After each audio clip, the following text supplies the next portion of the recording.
Assalamualaikum warahmatullahi wabarakatuh. Salam Presidential Institute. Kita menarasikan beberapa hal, beberapa isu-isu penting di negeri ini, mendiskusikan beberapa hal-hal yang berkaitan dengan pemerintahan, ekonomi, politik, budaya, sosial, dan lain-lain sebagainya. Hari ini kita kedatangan tamu spesial karena beliau adalah seorang guru besar di Sekolah Ilmu Pemerintahan di Institut Pemerintahan Dalam Negeri, Profesor Dr. Erliana Hasan. Assalamualaikum, Prof. Waalaikumsalam. Sehat selalu ya, Prof ya? Alhamdulillah. Kita ingin membicarakan tentang komunikasi pemerintahan, Prof. Ya. Atau filsafat ya, komunikasi. Filosofi komunikasi. Ini kan penting di dalam kehidupan kita semua, Prof. Kehidupan dalam mengelola pemerintahan, mengelola organisasi, mengelola rumah tangga, apapun dibutuhkan komunikasi yang baik.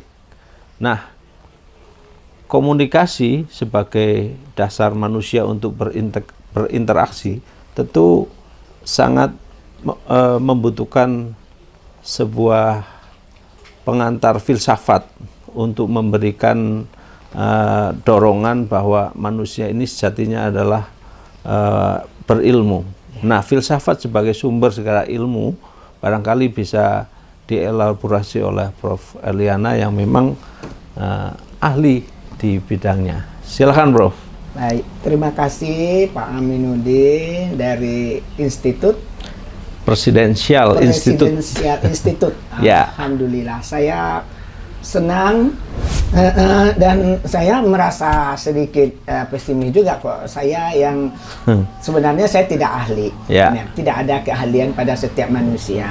Hanya manusia mungkin dititipin sedikit amanah, tentu sesuai kemampuannya.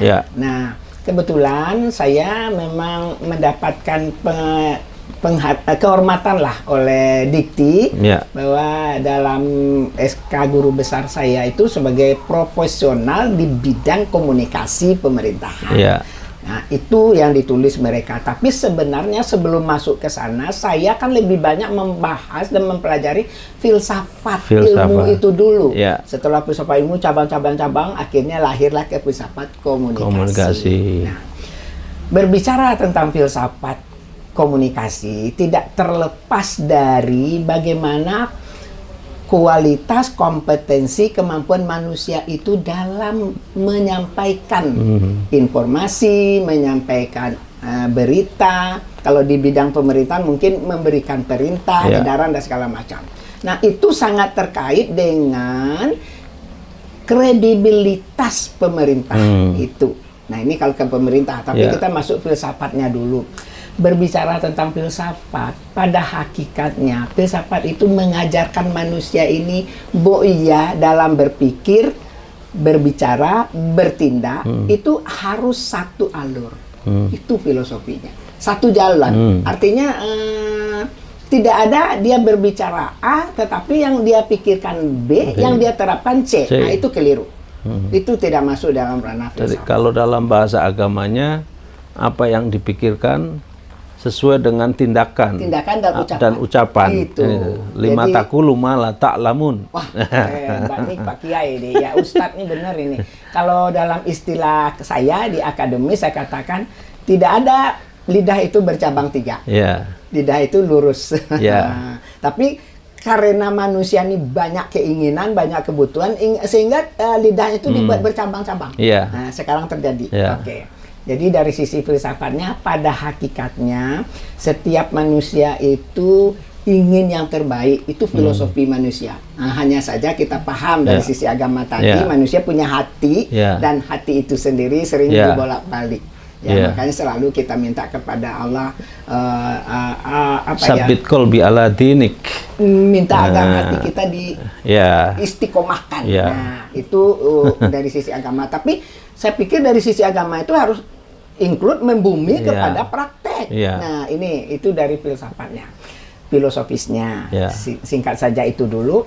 Nah, masuk ke komunikasinya sangat include filsafat tadi mendukung dijadikan pedoman oleh para komunikator dalam berbicara. Kenapa?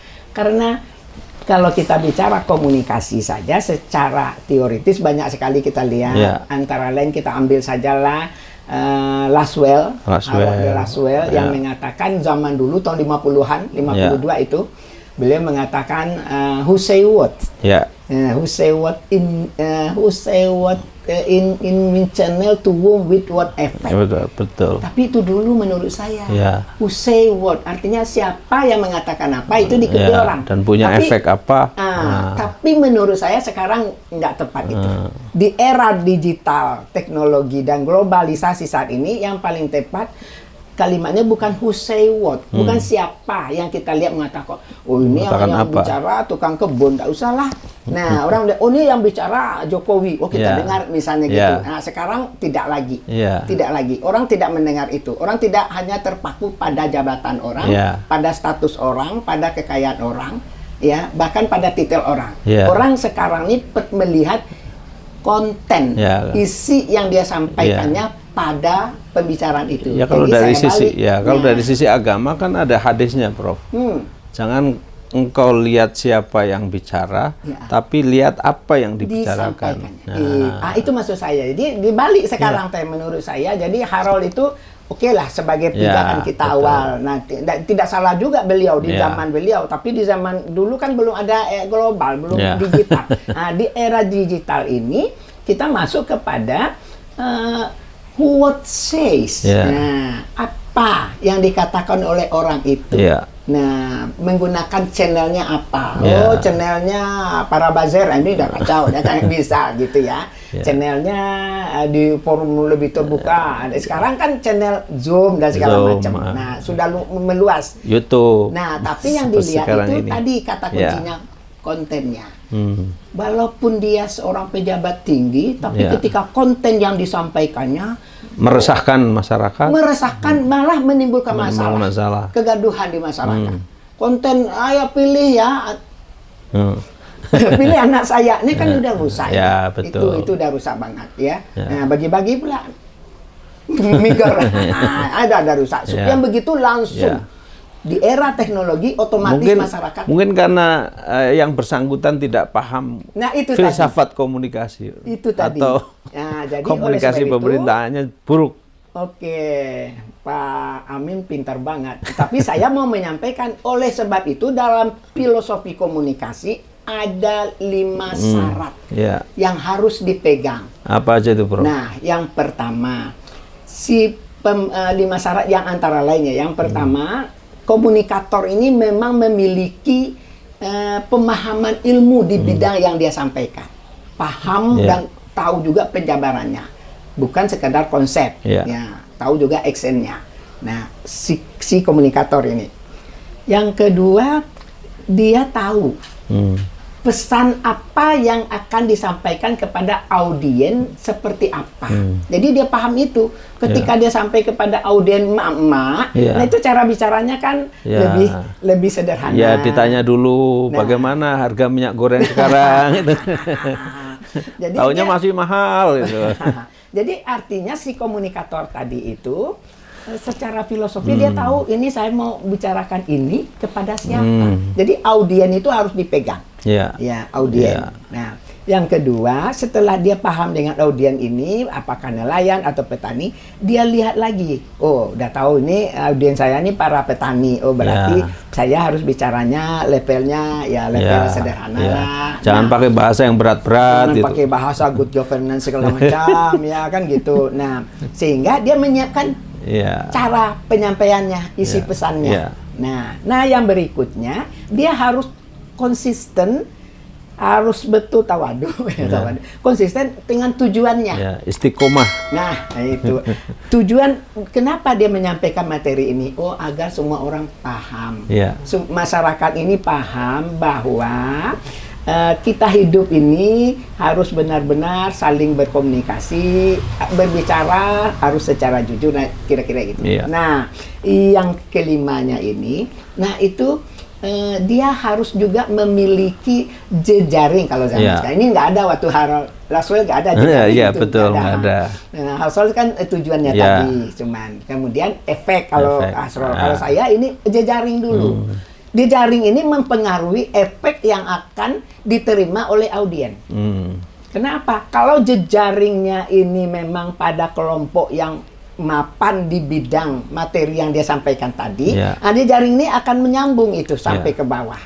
Sampai ke bawah, jadi nggak ada kalimat terpotong ataupun kalimat yang ataupun ditambah kurangin. Nah, yang sekarang ini terjadi. Masuk ke jejaring ini tergantung lagi jejaringnya. Ya, kalau jejaringnya pro, maka dia sampaikan yang betul. Kalau yang tidak pro, yang jelek semua disampaikan. Ya kan?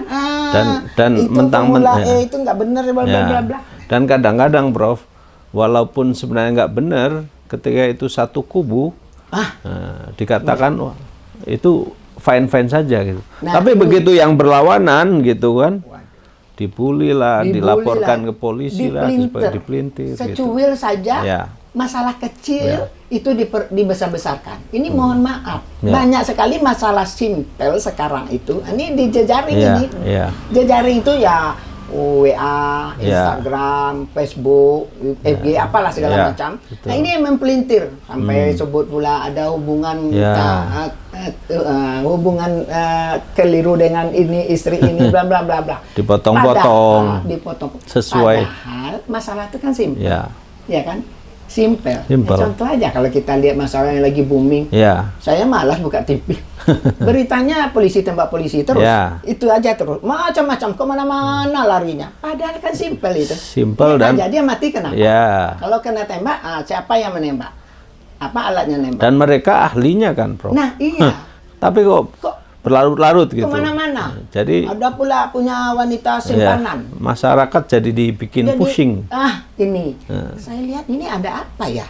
Ada apa sebenarnya ini? Apa memang pengalihan isu atau apa? Karena masalah itu simpel. Jadi kecenderungan manusia sekarang ini di era digital ini mempersulit masalah yang sesungguhnya mudah. Nah, ini yang terjadi banget. Dan yang mudah dibikin sulit. Sulit-sulit. Maka ini sudah ditemukan. Oh, ternyata ada hubungan tidak ini dengan istri ini. Untuk apa? Fokus sajalah dengan masalah itu. Kalau masa saya misalnya di rumah saya, anak saya mau kuliah, lulus di Jepang kemarin itu. Nah, masalahnya sudah lulus, mau berangkat ke Jepang, biayanya besar. Harus setor uang 311 juta. Untuk biaya hidup di sana. Kok banyak banget? Saya bilang 311 juta termasuk semua ditanggung itu.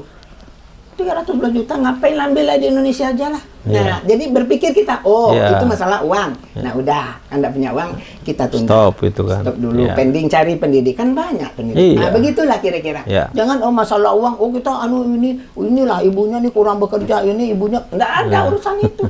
Terus Prof, dari sisi filsafat komunikasi saat ini, kalau dari sisi pemerintahan kan jelas ya banyak carut marut, banyak ketidaksinkronan, banyak apa yang diperbuat tidak sesuai dengan yang dikatakan, sehingga masyarakat, rakyat ini yang sejatinya harus tenang, hidup nyaman, yang harus diayomi dan sebagainya, jadi bertanya-tanya. Kita ini kan harus dilindungi. Terus kalau kemudian yang melindungi juga ternyata juga bisa mati misalnya. Nah, terus bagaimana dengan kita, dengan rakyat kan gitu. Nah, dari sisi filsafat komunikasi atau itu bagaimana, Prof? Kok mungkin dari sisi historisnya Prof bisa sedikit bercerita. Nah, mau sampai ke sana sebenarnya. Tadi kan baru 5. Jejaring. Yang keenamnya harus ada kemampuan akuntabilitas. Nah, akuntabilitas. Tanggung jawab apa yang dia ucapkan, bahwa itulah nanti yang akan berjalan. Dan kalau terjadi dalam perjalanannya bermasalah, yang menyampaikan ini, yang punya konsep ini bertanggung jawab. Minimal dia cari trik atau strategi. Nah, itu yang keenam, tanggung jawab. Nah, itu tadi itu masuk yang tadi tanggung jawab. Ini orang-orang yang berbicara sekarang mohon maaf, mungkin pejabat pengambil keputusan ini tanggung jawabnya kurang. Nah, dia sebarkan ini besok harga BBM naik, listrik naik, setelah naik ada masalah, ya minyak goreng naik ada masalah, tidak dipertanggungjawabkan. Nah, itu yang keenam. Nah, yang terakhir, yang ketujuh, nah ini yang utama dan paling pertama menurut saya, memiliki kredibilitas. Si komunikator tadi dalam filsafat komunikasinya itu dia kredibel. Kredibel itu apa? Bisa dilihat dari, bukan kredibel itu tinggi pengetahuan, tinggi pendidikan, banyak titel, no. Kredibel itu dia punya iman, itu punya takut akan dosa. Itu. Jadi kalau orang kan, kalau kita ukur, kalau kita melakukan penelitian, mengukur kredibel bagaimana tingkat pendidikannya, bagaimana pengalaman kerjanya, kira-kira gitu. Kredibel itu berarti lebih kepada tingkat integritas dia. Betul, integritasnya bahwa dia itu tidak pernah berbohong. Apa yang diucapkannya itu benar seperti itu. Kalau seorang muslim misalnya kan membunuh satu orang itu sama dengan membunuh seluruh warga bangsa, warga dunia kan gitu. Nah, kalau orang punya kredibel, jangankan membunuh gitu kan, membunuh sesama manusia, tapi membunuh semut atau tumbuhan aja kan nggak boleh sebenarnya kan gitu. Nah, saya kira tadi Prof, kredibilitas seorang. Nah, contoh nih yang tadi nyambung tuh ada semut, macam saya lagi sholat misalnya. Tahu-tahu mungkin kamar kecilnya terbuka atau ada kecoa lewat, ambil sapu pukul, nggak boleh. Ambil, kamu pindah ya, tinggal di habitatmu ya, lempar keluar. Nah, kira-kira gitu. Terus ada yang nanya ke saya kalau saya ngajar gitu, kalau ketemu pas ada ular, Prof, gimana? Nah, ular bilang sama ular itu, ular, kita sama-sama makhluk Tuhan ya, kita bersaudara, bukan di sini habitatmu, silakan mau keluar ya, keluar. Jangan dibunuh. Bahkan itu akan terjadi musibah kalau ada binatang. Itu kan ciptaan Allah. Enak hidup kalau begitu ya, Prof? Enak banget. Saya pengalaman itu. Saya waktu kan kebetulan orang tua saya wedana zaman tahun 50-an. Dulu ada Wedono, ada apa namanya? Patih, presiden itu ya. Presiden. Bupati. Jadi rumah orang tua saya itu, ini rumahnya. Ini nih tembok nih kantor wedana. Jadi kalau hari Minggu kan orang nggak berkantor. Saya nih kecil-kecil masih kelas SD, kelas 4, kelas 3, saya nakal. Masuk ke ruang kantor, saya buka mesin tik. Saya ketik, ambil karbon. Waduh, hitam tangan. So, karbon lagi kerja di situ. Hari Minggu nih, nggak ada orang masuk kantor. Paling ada opas zaman dulu. Opas. Tahu-tahu kedengaran. Loh, apa itu? Saya tengok ke lemari, bundel-bundel kertas-kertas. Ada udara. Waduh, kaget saya. Tengok situ, melingkar ular besar. Besar, enggak tahulah, dua kali paha Pak Amin lah kali. Besar banget, benar. Saya lari keluar, menjerit keluar orang, sekampung keluar semua. Ditutupnya pintu, ular tadi, dikeroyok. Ular itu melawan, cek. Apa yang terjadi? Karena banyak yang keroyok, ada nama zaman dulu buter peraya namanya ya. Adandim, kodim apa tuh.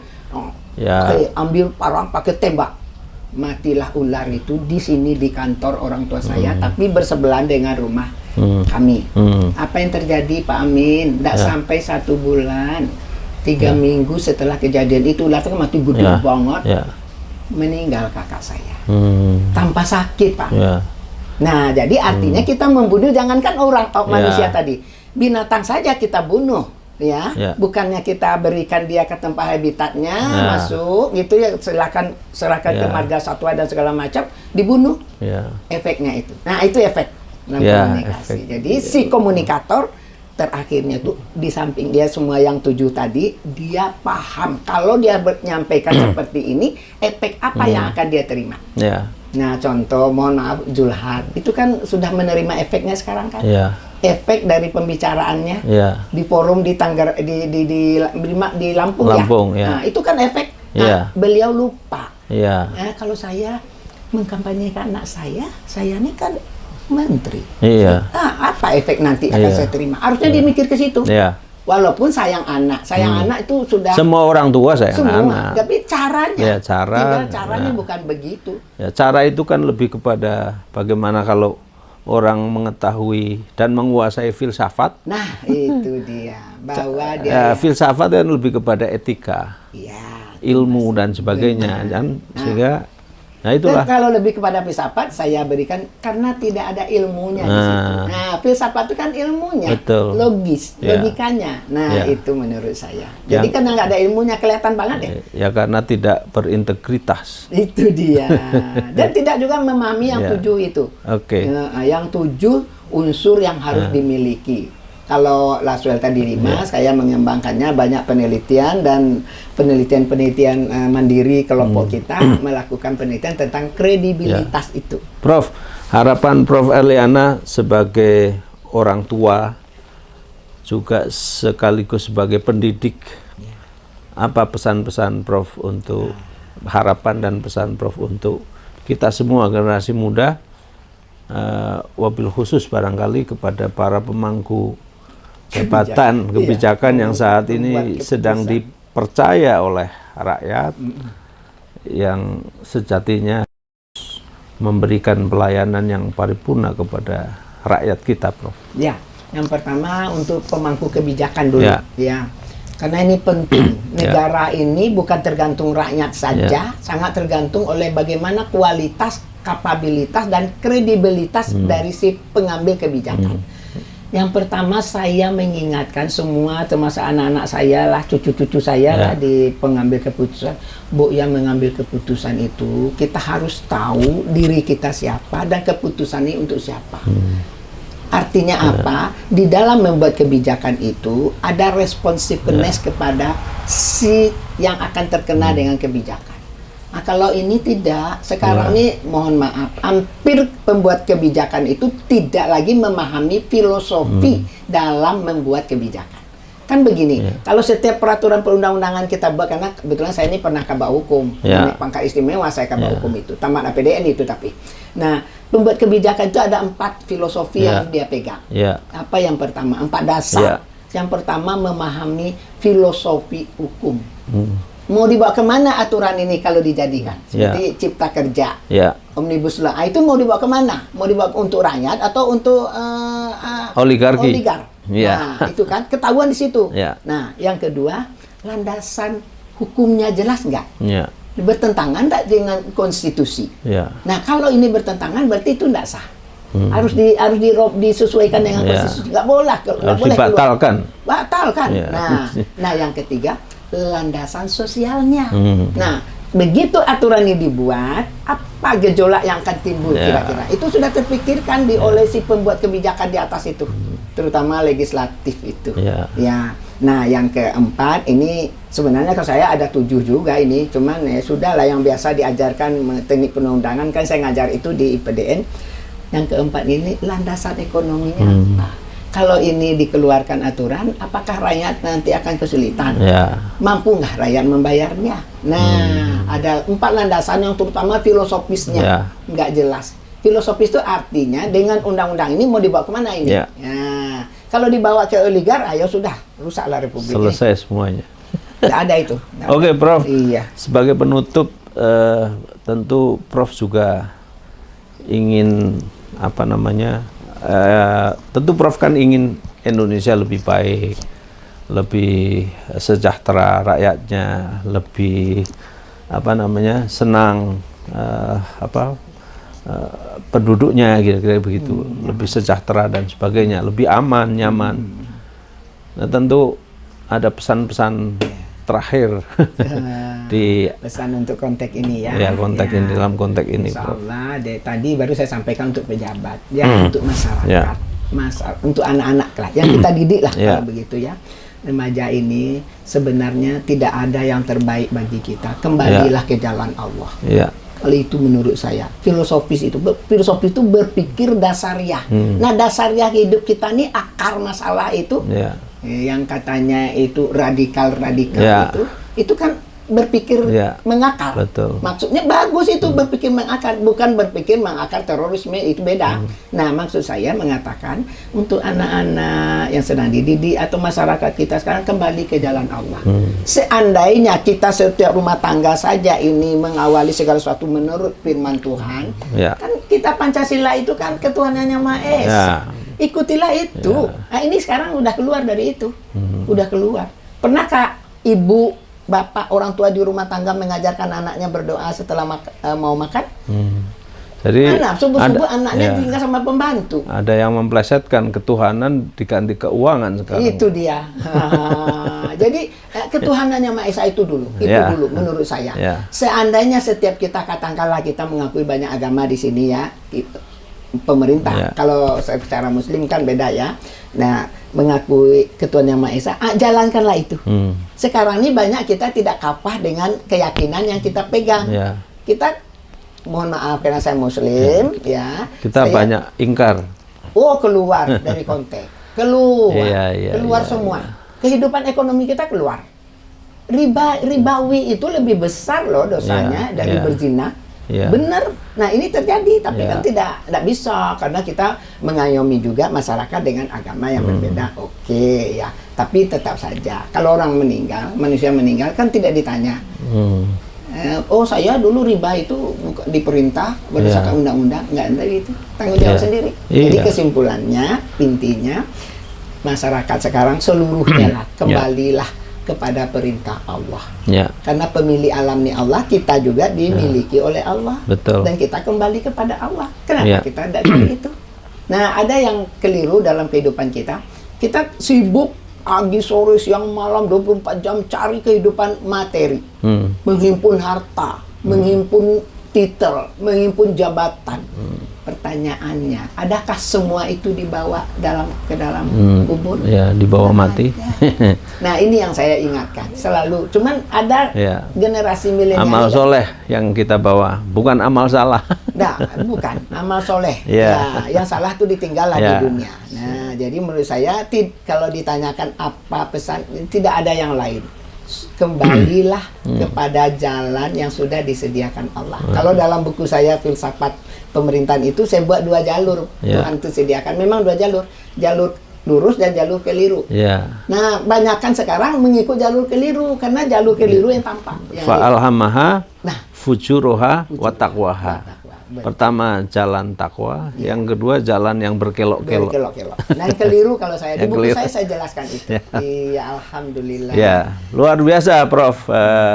Sudah menemani bincang-bincang Presidensial Institute, memberikan pencerahan kepada kita semua yang sejatinya kita harus apa yang kita ucapkan kalau bahasa agamanya bil kolbi, bil lisan, bil arkan. Jadi antara hati dengan lisan, dengan omongan, dengan perbuatan itu harus satu kata, satu ikat kan gitu. Dan yang penting lagi jangan lihat, kata bahasa agamanya lagi nih Prof, jangan lihat siapa yang bicara, tapi lihatlah apa yang dibicarakan. Itulah pertemuan kita pada kali ini. Mudah-mudahan kita nanti bisa dapat menimba banyak ilmu lagi dari Profesor kita, Profesor Erliana Hasan. Salam Presidensial Institute, menarasikan berbagai hal untuk memajukan bangsa. Assalamualaikum warahmatullahi wabarakatuh. Merdeka. Tetap istiqomah. Makasih Prof. Iya.